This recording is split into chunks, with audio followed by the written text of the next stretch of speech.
इस वीडियो में सबका स्वागत है दोस्तों। ये वीडियो शुरू करने से पहले आपके एक फायदे की बात जरूर कहना चाहूंगा।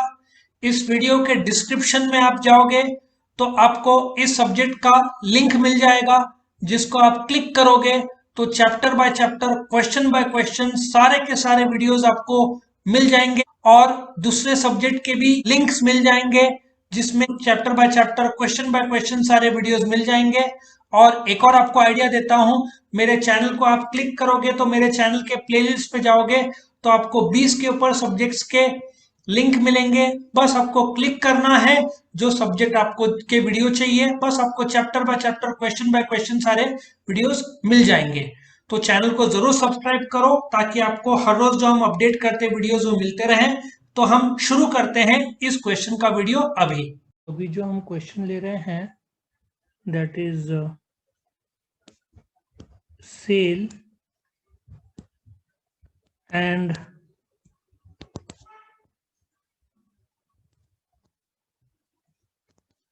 Agreement to sale. ठीक है,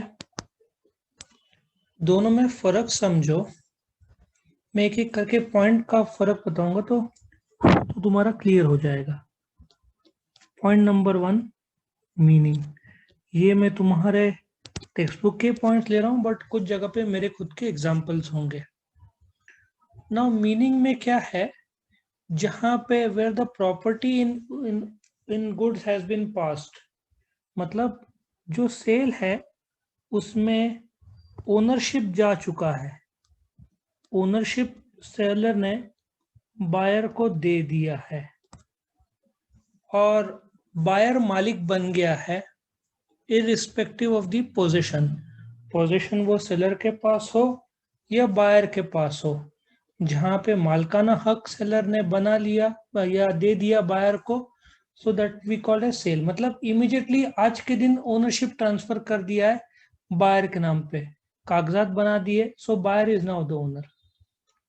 एग्रीमेंट टू सेल में जो प्रॉपर्टी है, ठीक है ना, वो भविष्य में ट्रांसफर होगा एट अ फ्यूचर डेट। ये कहाँ पे जाएगा? At a future date. मालकाना हक। नाउ इसमें खास समझो, भले ही प्रॉपर्टी बायर के पास है लेकिन मालिक फिर भी सेलर है, क्योंकि एग्रीमेंट टू सेल में हो सकता है वो बोलता है 2 दिन कार चला के देख, तुझे पसंद आए, ठीक है ना, तो तू रख लेना वरना मुझे वापस कर देना। सो भले ही कार बायर के पास है, he is not the owner. Owner original seller है। सेल में एक बार कार दे दिया बायर को पैसा देना बाकी है, लेकिन मालकाना हक बायर का हो गया, क्योंकि सेल में तुमने कागजात सब ट्रांसफर कर दिए बायर के नाम पे। Coming two point number 2, now nature. Nature तो बहुत सिंपल है। नेचर में ट्रांजैक्ट मतलब जो बोलते हैं ना, कॉन्ट्रैक्ट एग्जीक्यूट हो चुका है। सो टेक्निकली ये एग्जीक्यूटेड है। सेल जो है, सेल का एग्जीक्यूटेड है, मतलब ट्रांजैक्शन कॉन्ट्रैक्ट बन चुका है, सेलर ने बायर के नाम पे कर दिया है।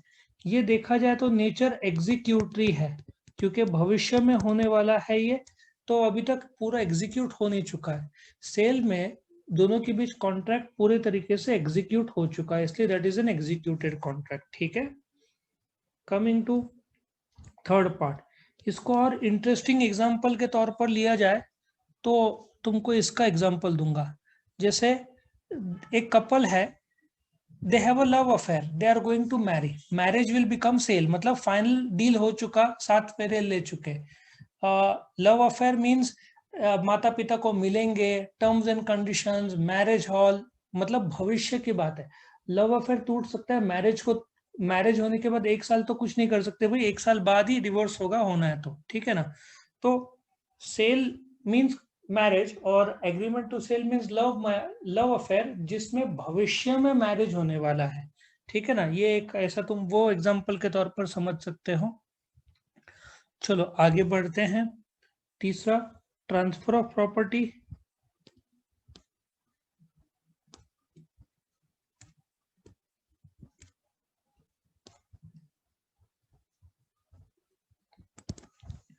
नाउ इन अ सेल, जो मालकाना हक है तुरंत बायर के पास चला गया है, ठीक है ना।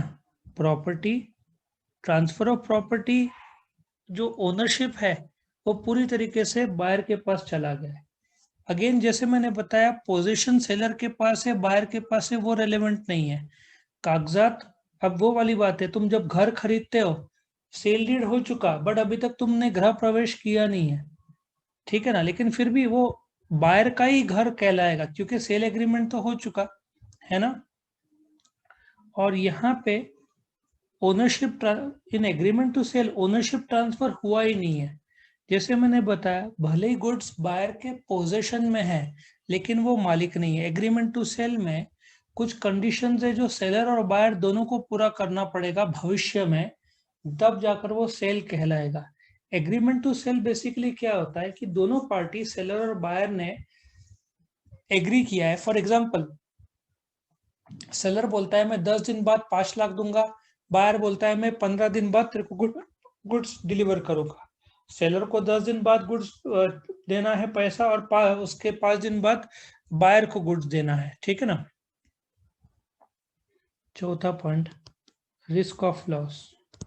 ये बहुत इंटरेस्टिंग है। मैं तुमको एक लाइन हमेशा कहूंगा कि याद रखना, risk follows ownership.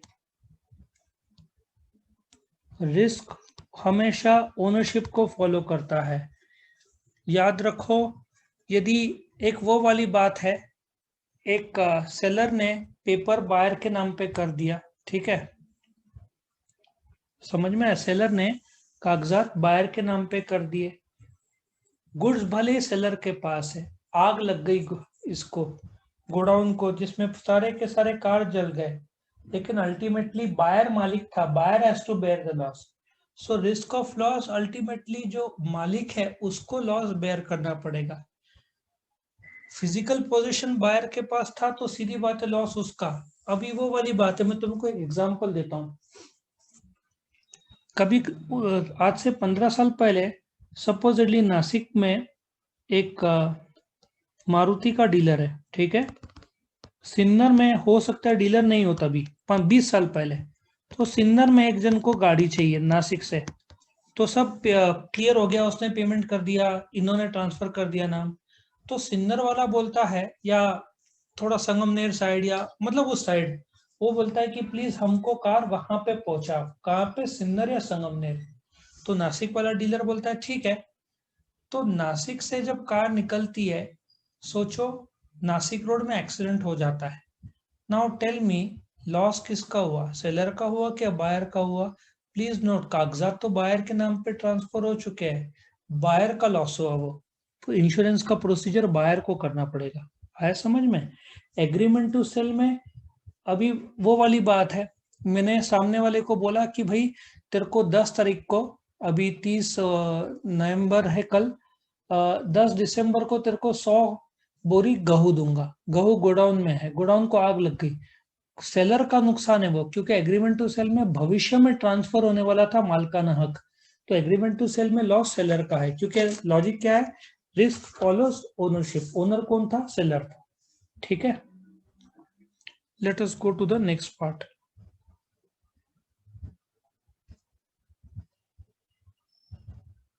Next distinguish is point number 4, which is consequence of breach.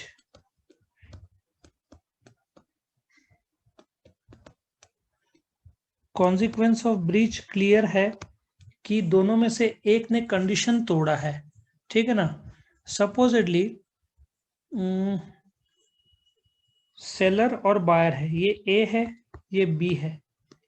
In case of cell, ठीक है ना, बायर कीमत दे नहीं रहा है या गुड्स ले नहीं रहा है, गुड्स तो बायर के नाम पे हो चुका है, तो सेलर जो प्राइस के लिए केस कर सकता है बी को, ठीक है ना। बायर जो सेलर है कीमत के लिए केस कर सकता है, और यदि गुड्स बी के पास है, सेलर ए गुड्स का भी डिलीवरी विदहोल्ड कर सकता है, ठीक है। यदि बी के पास गुड्स है, गुड्स बी के पास है सर, ठीक है, तो ए वो गुड्स जाकर छीन के ला नहीं सकता क्योंकि मालिक बी बन गया है, ए को केस करना पड़ेगा बी के पास। सो ब्रीच होता है तो ए ज्यादा से ज्यादा केस करेगा, बी के पास गुड्स है तो वो छीन नहीं सकता गुड्स क्योंकि मालिक बी हो चुका है। एग्रीमेंट टू सेल में बायर ने एक्सेप्ट नहीं किया या प्राइस पे नहीं किया तो सेलर डैमेजेस का कीमत कर सकता है कि भाई बायर, क्योंकि वो एग्रीमेंट टू सेल में भविष्य में सेल मतलब मालकाना हक ट्रांसफर होना था। बायर गुड्स खरीदता ही नहीं है, पे नहीं करता है, तो सेलर को जो डैमेजेस होता है वही क्लेम कर सकता है। सो इन टर्म्स ऑफ सेल यहाँ पे वो कीमत मांग सकता है बी से, और एग्रीमेंट टू सेल में डैमेजेस मांग सकता है बी से। करेक्ट, आगे बढ़ते हैं। Point number 6। अच्छा, when seller commits breach, when seller commits breach मतलब ये ए सेलर है, बी बायर है, तो ये सेलर से ब्रीच हुआ है, ठीक है ना। मतलब सेलर गुड्स दे ही नहीं रहा है, सेलर गुड्स दे ही नहीं रहा है, रोक रहा है। नाउ बी ओनर हो चुका है, वो गुड्स मांगने के लिए केस कर सकता है क्योंकि अल्टीमेटली मालिक बी है। और in case of breach agreement to sale में, एग्रीमेंट टू सेल में अब क्या होता है, कांदे का एग्जांपल ले लो। कांदे का एग्रीमेंट टू सेल हुआ है दोनों के बीच में, तो बी डैमेजेस मांग सकता है। अब तुम बोलोगे सर डैमेजेस कैसे कैलकुलेट करता है। फॉर एग्जांपल ए और बी में कांदे का भाव 60 रुपए में डील हुआ है, ए डिलीवर करने से मना कर देता है, बी को मार्केट से 70 रुपए में खरीदना पड़ता है। सो 70 माइनस 6 10 रुपीज का वो डैमेजेस ए से क्लेम कर सकता है, उससे ज्यादा नहीं, ठीक है, क्योंकि मालिक ए ही है। आगे बढ़ते हैं 7।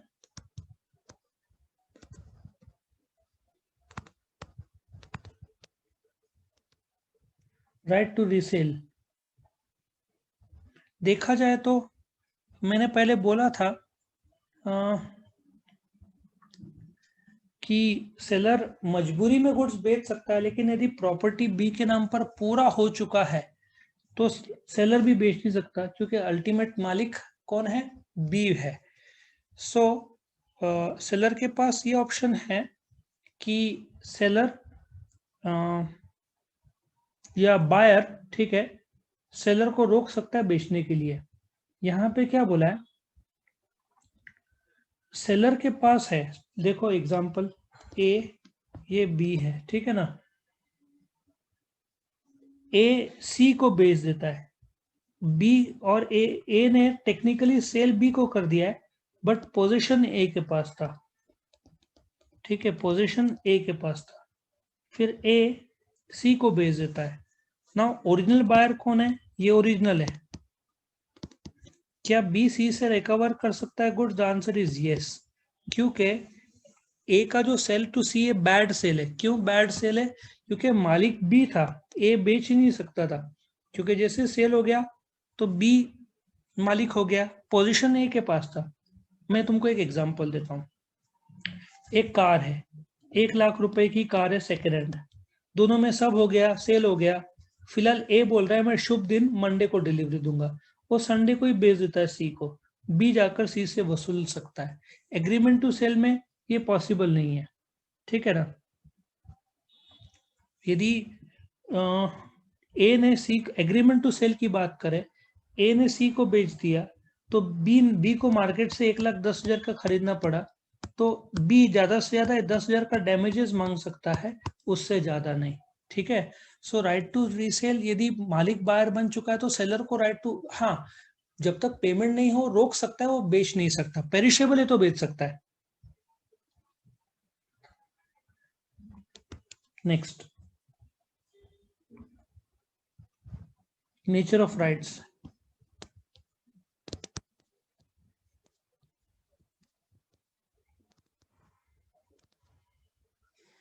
नाउ यहाँ पे बोला है कि जस्ट इन रेम राइट्स है।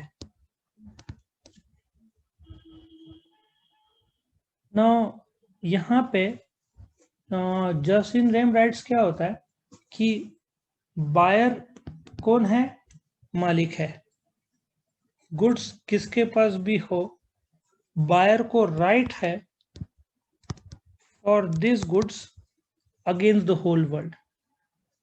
बाकी लोग इस्तेमाल पूरा का पूरा हक बायर के पास है, ठीक है ना। लेकिन एग्रीमेंट टू सेल रहा, एग्रीमेंट टू, यहाँ पे सपोजिटली ए और बी के बीच में सेल है, सेल की बात कर रहा हूं मैं, मालिक बी बन गया तो पूरा वर्ल्ड छोड़ दो, वो खुद इस्तेमाल करेगा गुड्स, पूरा राइट है। बट एग्रीमेंट टू सेल में ए टू बी है, ए सेलर है, बी बायर है, बी का राइट दुनिया वर्ल्ड के पास नहीं है, सिर्फ वो ज्यादा से ज्यादा एक पर केस कर सकता है। यहाँ पे सेल में ए ने किसी को भी बेचा, बी मालिक है तो बी उससे वसूल सकता है गुड्स वापस, correct. So agreement to sale को जस्ट इन पर्सोनम, मतलब सिर्फ बी का राइट ए के विरुद्ध है, पूरे दुनिया का नहीं। जबकि यहाँ पे नाम बी के हो चुका है, बी का पूरे दुनिया के विरुद्ध राइट है, मतलब कोई दूसरा उसका प्रॉपर्टी या उसका गुड ले नहीं सकता, करेक्ट। फिर हम आते हैं insolvency of seller.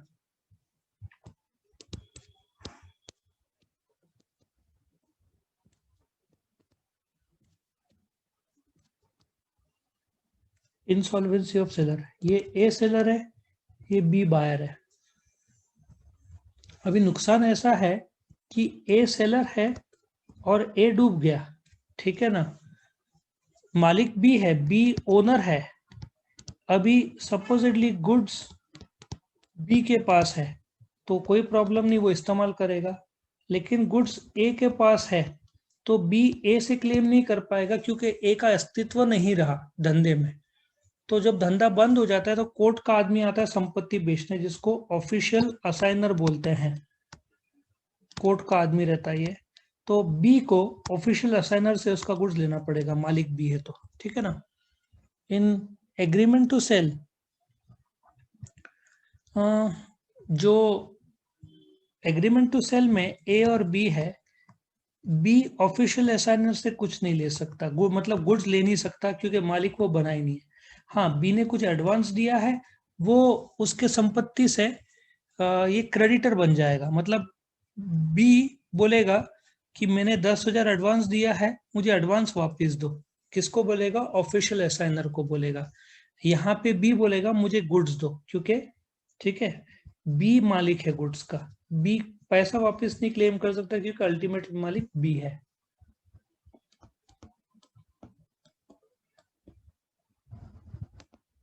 Next, insolvency of buyer.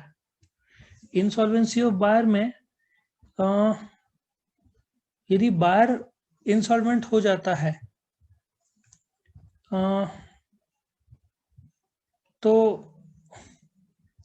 एक मिनट में इसका बोलता हूँ क्या है। यहाँ पे इंसॉल्वेंसी ऑफ बायर हो जाता है तो सेलर क्या करेगा? ए सेलर है, बी बायर है, बी ये गुड्स जो है ना ऑफिशियल असाइनर के पास देगा, ऑफिशियल असाइनर, ठीक है ना। ऑफिशियल असाइनर बी से पैसा वसूलेगा और फिर ए को देगा, इस प्रकार से वर्क करेगा।